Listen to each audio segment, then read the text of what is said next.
Summer வந்தாச்சு, எங்க கிட்ட விட்டுருங்க, நாங்க பாத்துக்கிறோம். GT Holidays, South India's #1 travel brand. தி லெஜெண்ட் சரவணன் நடிக்கும் லீடர் உலகமெங்கும் உங்கள் அபிமான திரையரங்குகளில் ஏப்ரல் 3 முதல். MCR Pure Cotton Club, formals and casual shirts. கன்னியாகுமரியோட Congress பாராளுமன்ற உறுப்பினரான திரு விஜய் வசந்த் அவர்கள் அவரோட எக்ஸ் வலைதள பக்கத்துல ஒரு பதிவு ஒன்று போட்டிருக்காரு. சமையல் அறையில இருக்கக்கூடிய எரிவாயு சிலிண்டர் முதல் வெளிநாடுகள்ல ரூபாயின் மதிப்பு வரைக்கும் சீர்குலைந்த பொருளாதாரத்தின் அறிகுறிகள் எங்கும் தென்படுகின்றன அப்படிங்கிற மாதிரியும், அழிந்து போன சேமிப்பு மற்றும் குறைந்து வரக்கூடிய வருமானம் ஆகியவற்றோட அடித்தளத்துல ஒரு எதிர்காலத்தை கட்டி எழுப்ப முடியாது அப்படிங்கிற மாதிரியும் தரவுகள் தெளிவாக இருக்கு. போராட்டம் உண்மையானது, ஆனா உயர்மட்டத்திலிருந்து வரக்கூடிய மௌனம் செவிடுபடாததா இருக்கு அப்படிங்கிற மாதிரி இந்த பதிவை தன்னோட எக்ஸ்பிரஸ் பக்கத்துல ஷேர் பண்ணிருக்காரு. இந்த இதுவே ரெகக்னைஸ் பண்ணியிருக்காங்கன்னா அது வந்து நேரில் பெரிய விஷயம் தான் சொல்லுவேன். இப்போ தந்தையோட மறைவுக்கு பிறகு அந்த டைம் பேசினாங்க. ஸோ அந்த குடும்பத்துக்கு தான் நாங்கள் வந்து சில விஷயங்கள் பண்ண வேண்டியது இருக்குங்கிற மாதிரி காங்கிரஸ் சில தலைவர்கள் பேசினாங்க. ஸோ எளிமையாக நடந்துருச்சு அவங்களுக்கு இந்த சீட் வந்தது இல்லை அப்படின்னு நம்ம சொல்ல முடியாது. ஏன்னா வந்து அதாவது அப்பாவோடைய தொண்டு காங்கிரஸ் கட்சிக்கு பார்த்தீங்கன்னா வந்து ஈடு கொடுக்க முடியாத ஒரு தொண்டு. கட்சிக்கு மட்டும் இல்லை, மக்களுக்கும் சரி, சமுதாயத்துக்கும் சரி, அதே மாதிரி வந்து வியாபாரிகளுக்கும் சரி. ஸோ அவங்களோட ஜேர்னி வந்து ஒரு பெரிய ஜேர்னி. அவங்களுடைய கனவு ஃபுல்ஃபில் ஆனது 2019 ஒரு எம்பி ஆகி அவங்களுடைய அந்த டேர்மை முடிக்க முடியாமல் அவங்க வந்து கொரோனாவால் பாதிக்கப்பட்டு இறந்துட்டாங்க. இதில் வந்து என்னென்னா வந்து அந்த டைமில் தான் வந்து எனக்கு வந்து அப்பாவோட கனவுகளை நிஜமாக்கணும். ஏன்னா அது வரைக்கும் இருக்கும்போது நம்ம ஒரு ஃப்ரண்ட் ரன்னராக இல்லவே இல்லை. நான் வந்து அரசியல்னாலும் அப்பா கூட நான் ஈடுபாட்டில் இருந்தேன். நான் ஃபஸ்ட்டு அப்பா மேயர் எலெக்ஷன்லேருந்து கேம்பெயின்ஸ் போயிருக்கேன். அப்போ காலேஜ் ஸ்டூடெண்ட் நான். ஸோ அந்த மாதிரி நம்ம பிஹைண்ட் இதில் அப்பா இப்படி பண்ணலாம்ப்பா அப்படி பண்ணலாம்ப்பான்னு கன்னியாகுமரி வரும்போது நாங்கள் ரொம்ப இன்வால்வாக இருந்தோம். ஃபார் எக்ஸாம்பிள் பார்த்தீங்கன்னா வந்து நோவல் டாட்டா அவர்களை பார்த்து வந்து டிசிஎஸை கொண்டு வரணும்னு கேட்டோம். அதே மாதிரி ஒரு ஜப்பான் நிறுவனத்தோட வந்து கடல் சீற்றத்தை எப்படி பண்ணலாம்னு பேசினோம். அப்பா வந்து முயற்சி எடுத்து ஏர்போர்ட்டே வர ஃபீஸிபிலிட்டி இல்லைன்னு சொல்லும்போது ஒரு எக்ஸ்பர்ட்ஸை கூட்டு வந்து அவங்கள டெல்லி கூட்டு போய் வாங்கி இட்ஸ் ஃபீஸிபிள்னு சொல்லி ஃபஸ்ட் ஃபேஸ் பண்ணி செகண்ட் ஃபேஸும் ஓகே. ஸோ இந்த மாதிரி ஒரு விஷனோட போயிட்டு இருக்கும்போது திடீர்னு மறைந்த உடனே ஐயோ அது பண்ண வேண்டிய கடமை நம்மளுடைய கடமைன்னு நான் சொல்லுவேன். ஒரு தந்தையை விட்டு போன பணிகளை மகனாக செய்ய வேண்டியது. அது குடும்ப ரீதியாகவும் சரி, வசந்தன் கோவாக இருந்தாலும் சரி, சமூக பணியாக இருந்தாலும் சரி, வந்து இது எனக்கு செய்ய வேண்டிய கடமைன்னு தான் எடுத்து உங்களுக்கு அந்த கடமையை அதை நம்ம பண்ணணுங்கிற ஒரு ஆசையும் கடமையும் இருக்கு. பட் கட்சிக்குள்ள அதை முழுமையாக ஒத்துக்கிட்டாங்களா? கட்சிக்குள்ள வந்து முழுமையாக ஒத்துக்கிட்டாங்கன்னா நான் வந்து மறைந்த பின்பு நான் உள்ளே வரல. அதுக்கு முன்னாடி பார்த்து ஏஐசிசி மெம்பராக இருந்திருக்கேன், ஆர்ப்பாட்டங்களில் கலந்துருக்கிறேன், நிகழ்ச்சிகளில் கலந்துருக்கேன். ஏன்னா அப்பா ஃப்ரண்ட் ஹேண்ட் இருந்தாலும் நம்ம தெரியல. நிறைய பேர் கேட்டாங்க நீங்கள் கட்சியில் என்ன இருந்தீங்க சார், நான் இதில் இருந்த பாருங்க அப்படின்னு ரெஃபரன்ஸ். ஓகே நீ இருந்திருக்கீங்களான்னு ஒரு இது வந்து அப்பா மறைவு பின்பு வந்து நம்ம தெரிஞ்ச உடனே ஒரு லைம் லைட்டில் வந்த மாதிரி. நடுவில் கார்த்தி சிதம்பரம் அவர்கள் கன்னியாகுமரி தொகுதிக்கு வந்து பிரியங்கா காந்திக்கு விருப்ப மனு கொடுத்தாரு இல்லையா? அப்போ எப்படி இருந்துச்சு அது? அப்போ எனக்கு என்ன தோணுச்சுன்னா, ஓகே கட்சிக்குள்ள அதுக்கு முன்னாடியே பேசிட்டு இருந்தாங்க, விஜய் வசந்துக்கு தான் தொகுதி கொடுக்க போறாங்க அப்படின்னு பேசிட்டு இருக்கும்போது இந்த ஒரு நிகழ்வு நடந்தது. கட்சிக்குள்ள அப்போ ஒரு சப்போர்ட் இல்லாம இருக்கும் அப்படி இல்லை. அதாவது அதுக்கு தான் பேர் விருப்ப மனுன்னே வச்சிருக்காங்க. அவங்க விருப்பப்படுறவங்கள வந்து இது பண்றது தான் விருப்ப மனு வச்சிருக்காங்க. ஏன்னா வந்து அப்பா போட்டியிடும் போது ராகுல் காந்தி அங்கே போட்டியிடும் சொல்லி விருப்ப மனு கொடுத்தவங்களும் இருக்காங்க.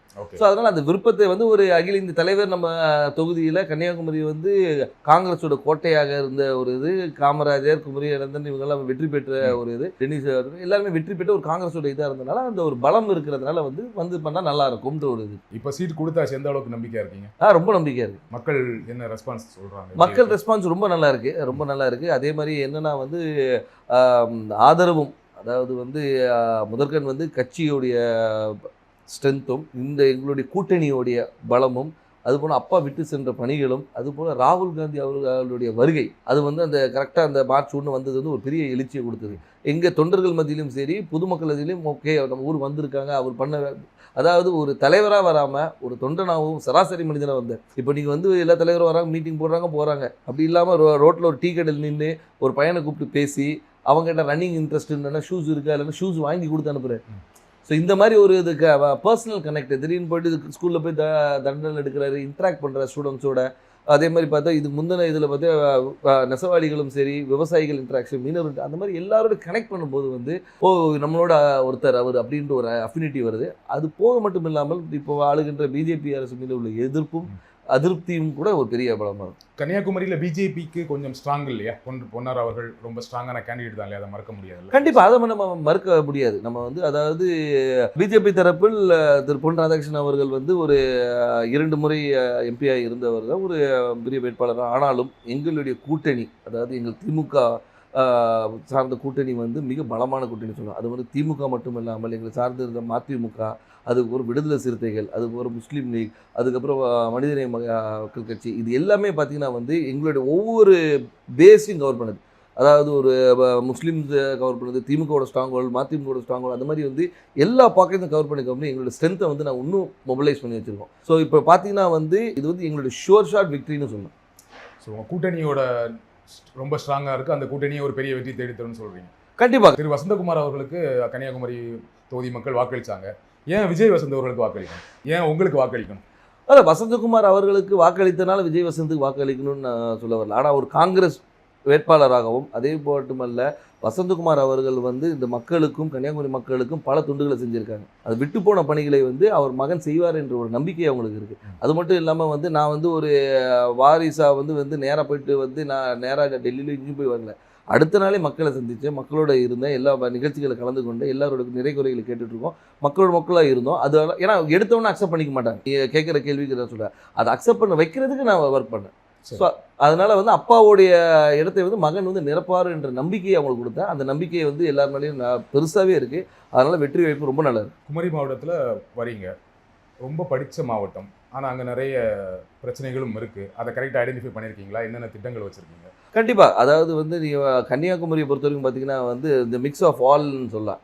அதாவது கடல் இருக்குது, மலை இருக்குது, எல்லாமே இருக்குது. அதனால் வந்து மக்களுடைய தேவைகளும் அவங்களுடைய இதுவும் நிறைய வேறுபாடுகள் இருக்குது. ஒரு பாக்கெட்டையும் நாங்கள் அனலைஸ் பண்ணி வச்சுருக்கோம். அதாவது இந்த மக்களுக்கு இது தேவை, இவங்களுக்கு இது தேவையில்லைன்ற அளவுக்கு அனலைஸ் பண்ணி வச்சுருக்கோம். மக்களுக்கு விரோதமான எந்த ஒரு சட்டத்தையும் கொண்டு வரக்கூடாது என்ற ஒரு முடிவும், மக்களுக்கு எப்போவுமே நன்மை கொடுக்கணுன்ற ஒரு சட்டத்தை கொண்டு வரணும், அவங்க மக்களுடைய வாழ்வாதாரத்தை உயர்த்துகிற அளவுக்கு என்ன செய்யணுமோ அந்த திட்டங்களை கொண்டு வந்து. எனக்கு தெரிஞ்ச வரைக்கும் குமரி மாவட்டத்தில் வாழ்வாதாரம் ஓரளவுக்கு நல்ல வாழ்வாதாரம் இருக்கும், எல்லாமே படித்தவங்களாக இருப்பாங்க, வேலையில் இருப்பாங்க.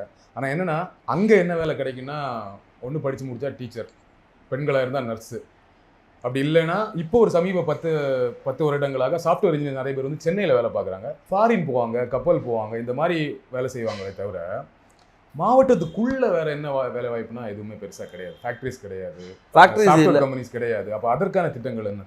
அதற்கான திட்டங்கள் நிறைய கொண்டு வர திட்டங்கள் நிறைய இருக்குது. ஏன் சொல்லிங்கன்னா வந்து நீங்கள் சொல்கிற ரிக்குவயர்மெண்ட்ஸ் மட்டும் பார்த்தீங்கன்னா வக்கீல்களும் நிறைய இருக்குது, டாக்டர்ஸ் நிறைய இருக்கிறாங்க. நீங்கள் சொன்ன அது நர்ஸ் டாக்டர்ஸ். அது மட்டும் இல்லாமல் வந்து லிட்ரஸி ரேட் அதிகம் இருக்கிறதுனால வந்து இவங்க பல இடங்களில் ஸ்ப்ரெட் பண்ணியிருக்கிறாங்க. ஸோ அது மாதிரி தொழிற்சாலைகளை கொண்டு வரது வந்து ஒரு சில பாக்கெட்டில் கொண்டு வரலாம். நீங்கள் பார்த்தீங்கன்னா நீங்கள் தொழிற்சாலைகள் வந்து ஒரு இடத்துல கூட, அதே மாதிரி கடற்புற கதை வந்து டெவலப் பண்ணுறது என்னென்ன கொண்டு வரணும். ஸோ தொழிற்சாலை கொண்டு வருது. அதனால வந்து ஒவ்வொரு ஊர் இப்போ பார்த்தீங்கன்னா ரப்பர் ஃபேக்ட்ரி இருக்காங்க, ரப்பர் ஃபேக்ட்ரியை வந்து நம்ம டெவலப் பண்ணலாம்.